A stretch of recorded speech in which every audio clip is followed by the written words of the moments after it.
E aí você tenta ser esperto, dança. Tenta ser esperto, dança. Tenta ser esperto na terceira vez, dança. Com isso, o que, que ocorre? O tempo vai passando, os anos vão passando, e aí você está sempre voltando a estaca zero. Volta a estaca zero, volta a estaca zero. E isso muitas vezes te impede de evoluir. Esse é que é o erro, quando você tenta ser o gênio, ao invés de simplesmente você tentar não fazer coisas burras nos seus investimentos. Vamos à pergunta do dia. O que está te empobrecendo sem você perceber? Sejam muito bem-vindos, amigos. Eu sou o Frederico. Aqui a gente fala de negócios, investimentos, vida real e treino, tudo com a minha perspectiva pessoal. Então, o que muitas vezes acontece é isso. É aquela frase do Charlie Munger. Para que você se dê bem nos investimentos, você não tem que ser o gênio. O que você tem que ser é uma pessoa cuidadosa que não faz burrice. Pura e simplesmente isso. Tanto nos investimentos, quer seja em FIIs, em ações, em imóveis ou no que quer que seja. Vou dar um exemplo para vocês aqui, falando de imóveis. Por exemplo, tem um galpão que eu construí mais ou menos lá pelo ano de 2005, ou seja, já tem 20 anos, 21, vai fazer 21 anos esse ano agora, né, que estamos começando 2026, vai fazer 21 anos. Beleza. Quando você trabalha com imóveis para construção, o que acontece? Na maioria das vezes, o pessoal faz para vender. São poucas pessoas que fazem para alugar.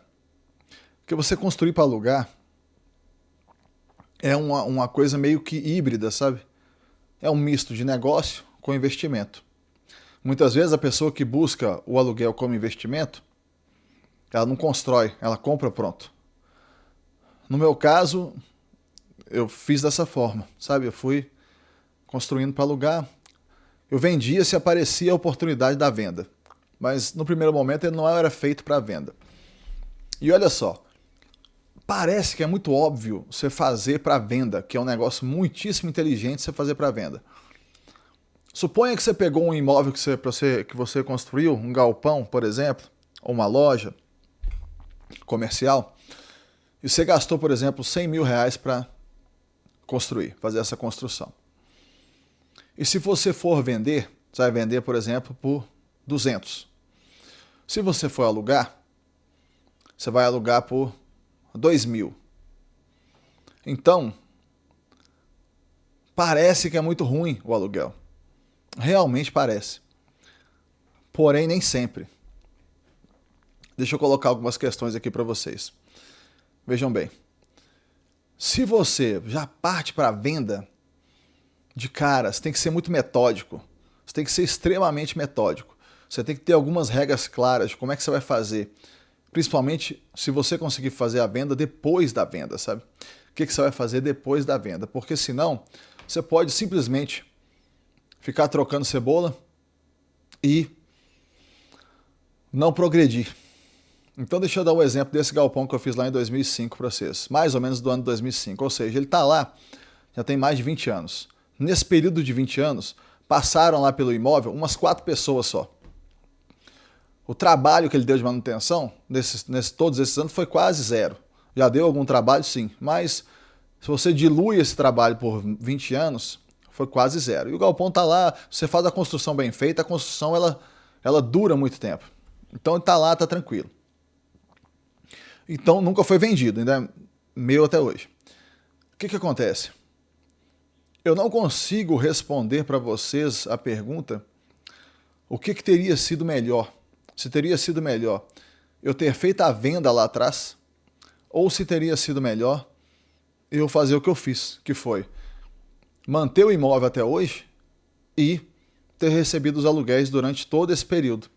Porque, por exemplo, você gastou, suponha que lá atrás você gastou 100 para construir.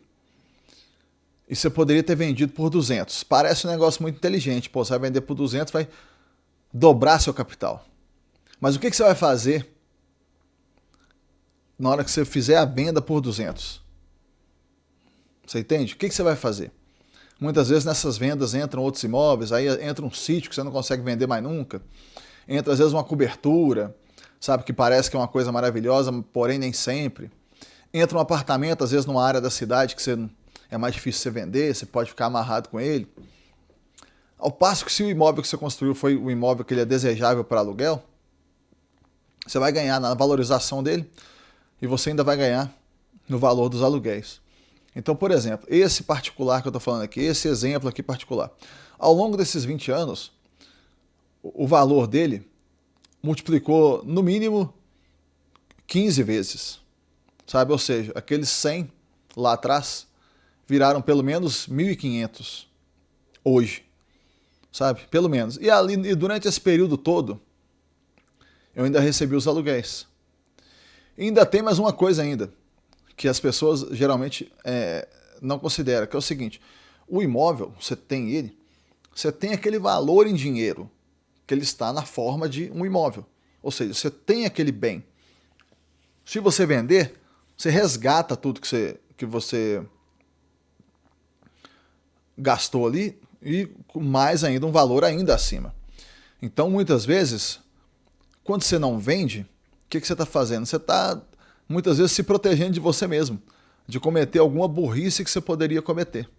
Então, pega, por exemplo, esse exemplo que eu estou colocando aqui para vocês. Eu não fiz a venda, estou com um imóvel até hoje e estou achando que é excelente continuar com ele. Se você me perguntasse se eu gostaria de vender hoje, eu acredito que não seria uma boa ideia vendê-lo hoje, sabe? Localização muito boa, só fica alugado. Então tudo depende de você trabalhar com aquilo, sabe? No meu caso, talvez a perspectiva seja um pouco diferente, por quê?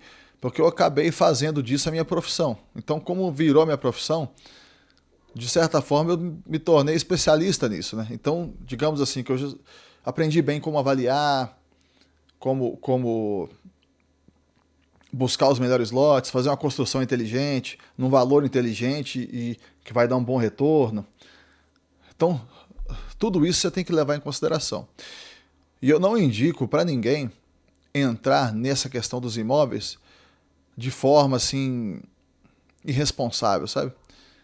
Eu fico impressionado como é que tem muita gente, às vezes eu vejo conteúdo em outras redes sociais, pessoal vendendo cursos de como enriquecer com imóveis, através de dívida, um monte de coisa.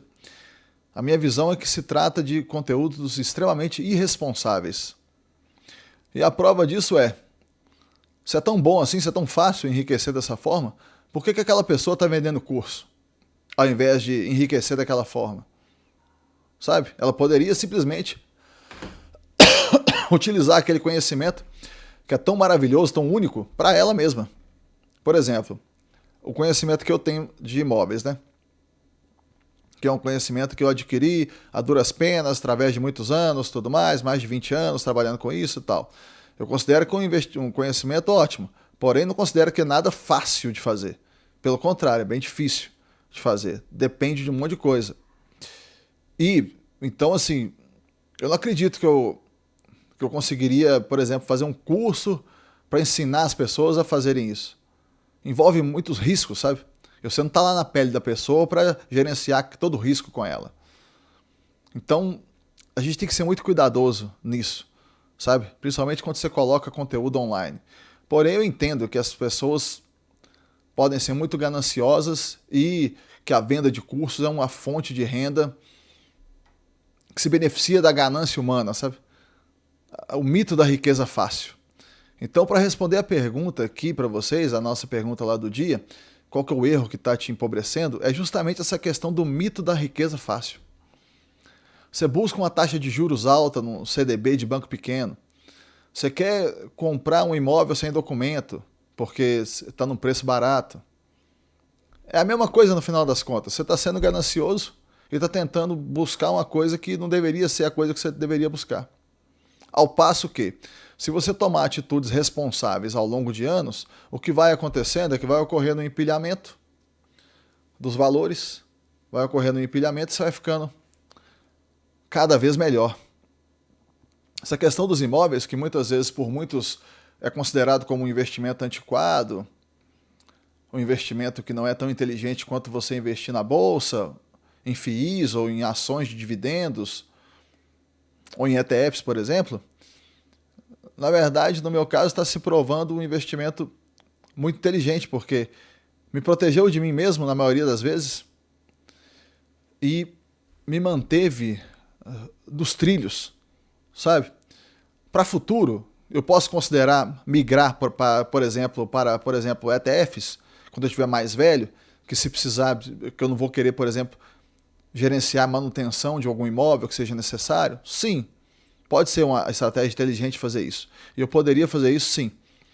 Porém, até agora, essa construção de patrimônio através do investimento em imóveis de forma inteligente, no meu caso, nunca residenciais, sempre imóveis comerciais, tem se provado uma estratégia muito boa. Então, o que a gente tem que tentar fazer é: não busque nada miraculoso, não busque nada que pareça que é uma coisa muito maravilhosa. Busque a coisa real, pé no chão. E aí você vai ser muito vitorioso nos seus investimentos. Me falem aí nos comentários o que vocês pensam sobre essa questão. Muito obrigado a todos que estão acompanhando. Até o próximo vídeo.